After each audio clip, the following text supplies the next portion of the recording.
how your companies are addressing localization in terms of like social media? Can you repeat this? How are your companies addressing localization, and if they are or aren't, because you're all dealing with a very global audience from the United States to like Latin America. So how are you addressing it if you are or aren't? How does companies address localization of content in social media? That was the question. We're not. Are you? No. We're not really, because I guess there's something Asaf said about, when you're trying to put something very general out there, like for the largest audience, it's usually good for no one. And when you try to go very specific, it catches on a lot of people. So our marketing is, like we say, we're simple project management for startups. But actually we have companies like, we have Uber using us, but we have like Saatchi Art, and we have this Austrian beer brewery. So a lot of them aren't startups, but the startup message gets them. And I think English is kind of the global language for startups. But what we plan to do next is, when we do want to localize it, is just have our most enthusiastic users do it for us.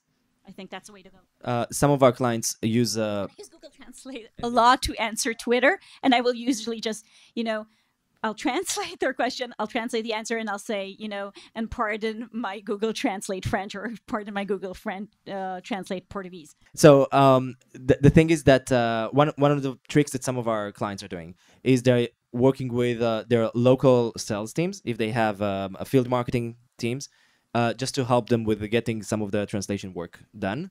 But the trick here is less of the translation, but is more of the localization, as you said. So there are topics, there are sensibilities that no one from outside of that country will understand. We had some work that was done in Germany, for example. So we worked with native Germans, some of them while they were living still in Germany, in order to do that. In working with people that are already active in that market, in order to outsource some of the work. It's really hard to do it. Either that, or have, because we're living in Israel, there are a lot of Olim Chadashim from almost any territory that you can think of. So you can have a local team that does the localization work for you in a very high quality. Wix does that a lot. Yeah. Wix has a lot of expatriates from different countries approaching the different markets relevant to them.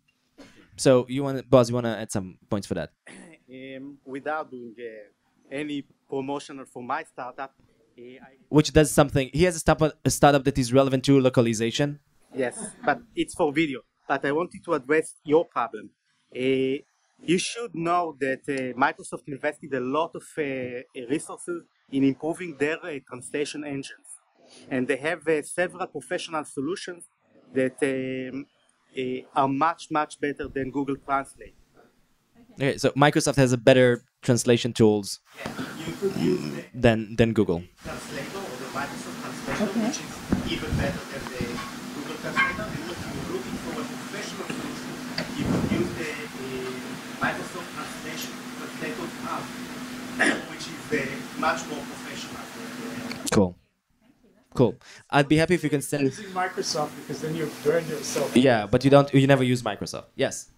Wait, I want to add one more thing about localization. Sure. So while we're not localizing our content, we do have a reseller in France that is currently promoting our platform there.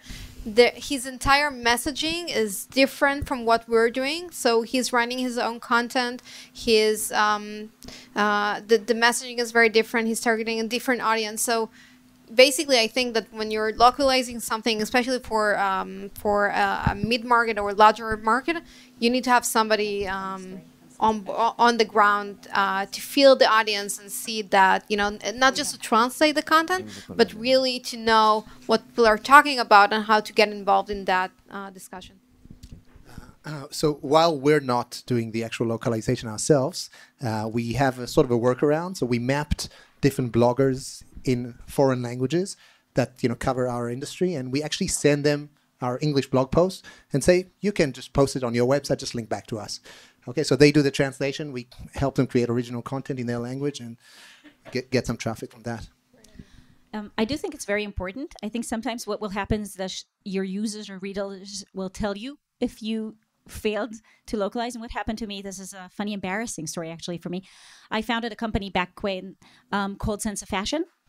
And I was guest blogging for the Huffington Post. And I was doing a post about what to wear to an American wedding, and how, as a New Yorker who always wears black, how would you know what to wear to a West Coast wedding? One of the comments was, "Did you grow up in a barn? What do you mean?" Like, that was the actual quote. And she gave me all like the guidelines that her mom taught her from when she was like maybe 6 or 12. So right there and then I realized that I cannot write about this for Americans without at least having a proper American go over it and say, this is common knowledge. Okay, this is interesting and has value. So localization is important.